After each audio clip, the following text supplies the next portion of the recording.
Alléluia. Le mari a besoin de l'aide de sa femme. Voici notre sujet d'aujourd'hui. Alors, nous lirons dans le livre de Genèse 2,18. L'Éternel Dieu dit, « Il n'est pas bon que l'homme soit seul. Je lui ferai une aide semblable à lui. »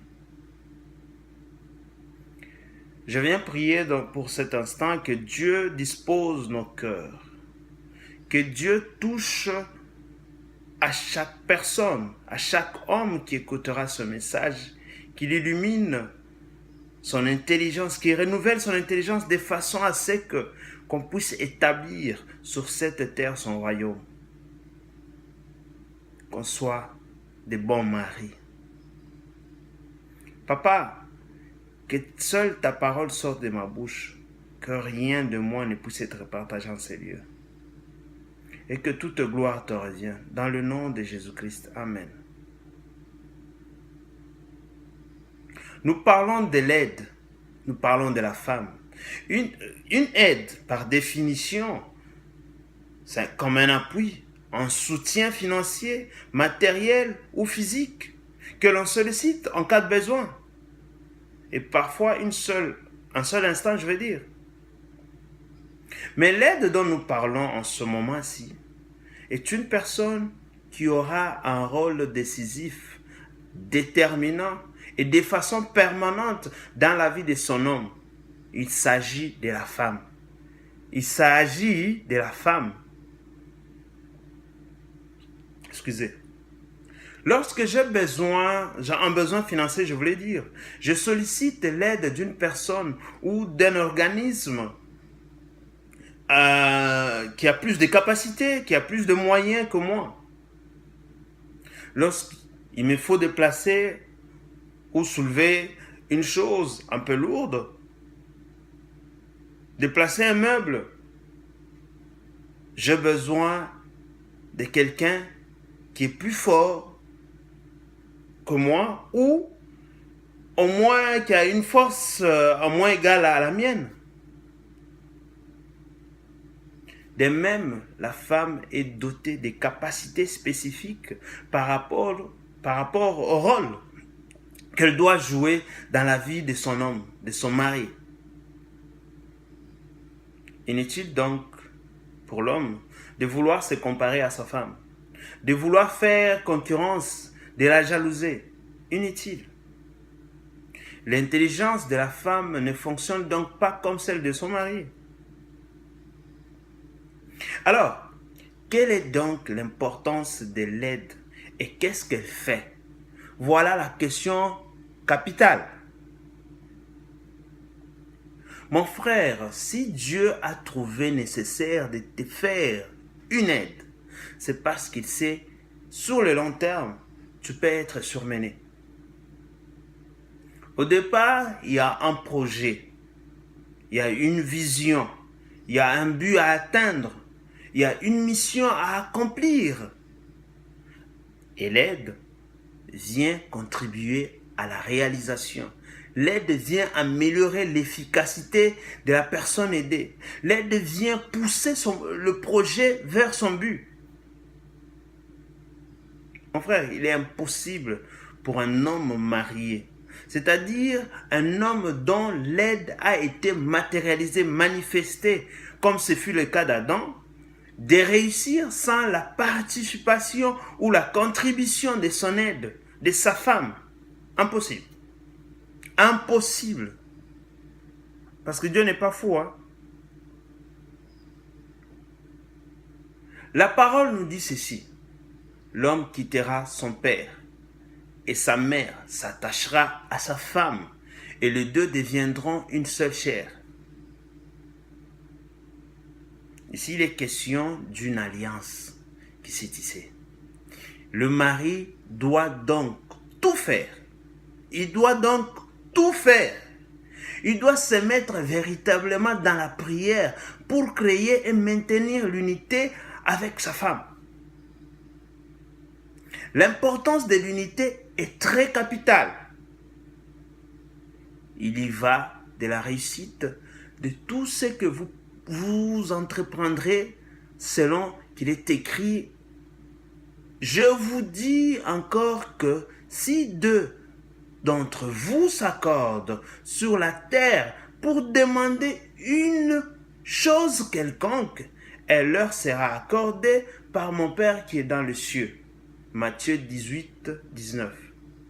Je vous dis encore que si 2 d'entre vous s'accordent sur la terre pour demander une chose quelconque, elle leur sera accordée par mon Père qui est dans le cieux. Ça, c'est Jésus-Christ qui l'a dit. Pour Dieu, ça veut dire pour Dieu, il y a dans le mariage un accord permanent, définitif, pour ce qui est de la vie des 2 personnes impliquées et concernant l'exaucement des prières du mari ou de l'épouse. En d'autres termes, dans un mariage devant Dieu, il devrait avoir, également dans l'esprit des époux aussi, l'effet qu'ils font un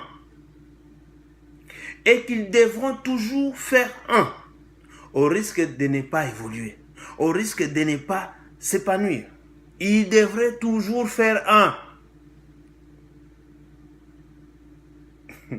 Mon frère, nous prions un Dieu, nous servons un Dieu qui est sage. Donc, ce Dieu-là prend bien soin de mettre des balises, des garde-fous pour nous éviter de nous mettre dans des situations compliquées.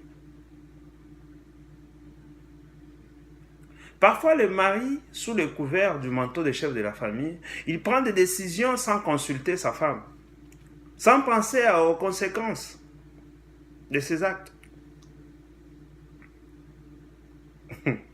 Mon frère, voici un passage qui s'il est bien compris par les hommes, par le mari, il les aidera dans l'avancement de leur foyer.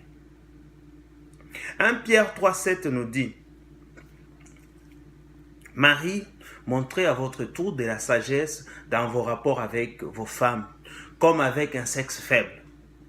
Honorez-le comme devant aussi hériter avec vous de la grâce, de la vie, qu'il en soit ainsi, afin que rien ne vienne faire obstacle à vos prières. 1 Pierre 3, 7. Homme frère, ce passage ne dit pas que Dieu a donné à ta femme un droit de veto sur l'exaucement de tes prières, non. Dieu te rappelle ici tout simplement les vœux que tu as faits lorsque tu t'es marié. Il te rappelle qu'il te faut être constamment en accord avec ta femme pour que tes prières soient exaucées. Et ces vœux est résumé dans Genèse 2, 24 et Matthieu 18 et 19. Les 2 versets que je viens de lire si tôt.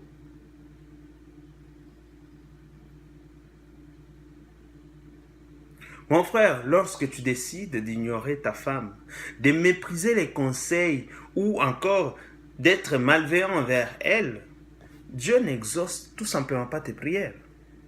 Dieu n'exauce tout simplement pas tes prières. Quand tu te présentes seul devant le trône de grâce pour réclamer et demander une chose quelconque, pendant que ta femme est fâchée, il te dira: retourne activer votre accord parce qu'il est mis en pause. Quand tu frustres ta femme, quand tu blesses ses émotions sans t'excuser, elle se désolidarise de toi. Et cela ne veut pas dire qu'elle est sortie du mariage, mais seulement elle met pause avec toi sur votre accord. Elle met l'accord avec toi en attente. Puisque Dieu regarde au cœur, Il voit bien que ta femme n'est pas avec toi concernant ta prière. Inutile dans ce cas de te fatiguer. Le ciel ne remuera pas, ne te dira rien. Il te faudra aller faire la paix avec ta femme premièrement et deuxièmement obtenir son approbation ou pas avant de revenir devant le trône de Dieu. Si tu as oublié ton vœu, lui Dieu, il ne l'oublie pas. Il ne se dédie pas à Dieu. Dieu ne se dédie pas. Mon frère, tu ne peux pas avoir une aide aussi précieuse, une aide permanente et décider de t'en passer. C'est créer les conditions pour te mettre dans des problèmes par la suite. C'est vraiment créer des conditions pour te mettre dans des problèmes par la suite, mon frère. Si Dieu a éprouvé le besoin de te faire une aide, s'il a éprouvé de faire l'aide à l'homme, c'est pour un but bien précis. Tu n'as pas une femme pour seulement faire ta cuisine, le ménage. Non. Elle a son mot à dire concernant ta vie. Elle a son mot à dire dans ton ministère, dans ta conduite de tes affaires, dans ta vision. Elle a un mot à dire. Prenons le cas d'un directeur général. Il peut avoir toutes les bonnes idées. Il peut avoir l'intelligence qu'il faut pour diriger la société comme personne ne l'a jamais fait. Quand il ouvre sa bouche, tout le monde s'exécute. Mais pour les courriers, malgré toutes les bonnes idées qu'il peut avoir, s'il n'y a personne pour saisir, lui soumettre pour signature, mettre dans des enveloppes, coller des timbres et remettre à la poste, ces courriels plutôt n'arriveront jamais à destination. Il peut être très intelligent plutôt et vouloir faire tout par lui-même. Mais entre la gestion de l'agenda de rendez-vous, les appels téléphoniques, sans oublier les emails à traiter, il sera débordé et fera sûrement des bêtises. Il sera sûrement des bêtises. D'où l'importance d'une assistante qui est naturellement équipée pour faire toutes ces tâches en même temps. Pour faire tout ce travail que tu ne peux pas faire. Bien-aimé, c'est le rôle que joue ta femme dans ta vie. Tout comme un copilote, elle regarde la carte pour te dire à quel moment tourner à gauche ou à droite. C'est également elle qui voit quand tu es fatigué qu'il faut faire une pause. Toi, mon frère, tu es focus, concentré sur la conduite. Tu regardes donc tout droit devant toi. Une petite distraction ou déconcentration, tu perds les caps pour entrer dans le décor.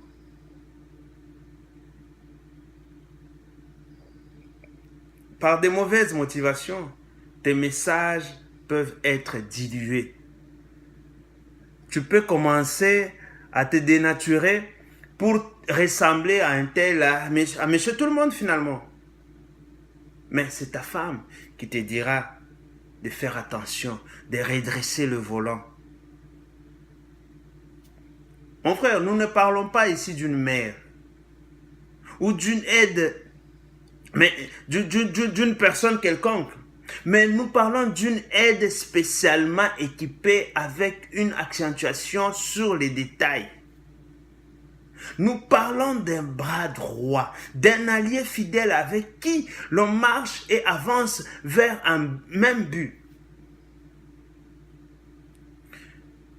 Chez les Bété en Côte d'Ivoire, il y a un adage qui dit que l'homme regarde en haut et sa femme regarde en bas. Pour dire que l'homme se charge de la conduite, de la vision, de la mission, du plan, du projet, du ministère. pour ce qui est de la présentation, comment faire ci, à quel moment on fait telle ou telle autre chose, pour passer, par où on peut passer, ou quoi faire dans ce cas. Tous les détails afférents, sa femme s'en occupe. D'où l'importance pour l'homme de bien prendre soin de sa femme. Bien entendu, nous parlons d'une femme qui a la crainte de Dieu. Une femme qui a une intimité avec Dieu, qui sait entendre l'Esprit de Dieu et qui lui obéit. Une femme telle que décrit dans Proverbe 31, 10, 31. Lorsque la Bible dit que celui qui a trouvé une femme a trouvé le bonheur, c'est une grâce qu'il obtient de Dieu. La Bible parle d'une femme telle que décrit dans Proverbe 31, 10, 31. Mon frère, ne sois pas l'artisan de ton malheur. Ne sois pas celui qui met des blocages dans ta vie. Honore ton épouse et tu couleras des jours heureux. Que Dieu vous bénisse.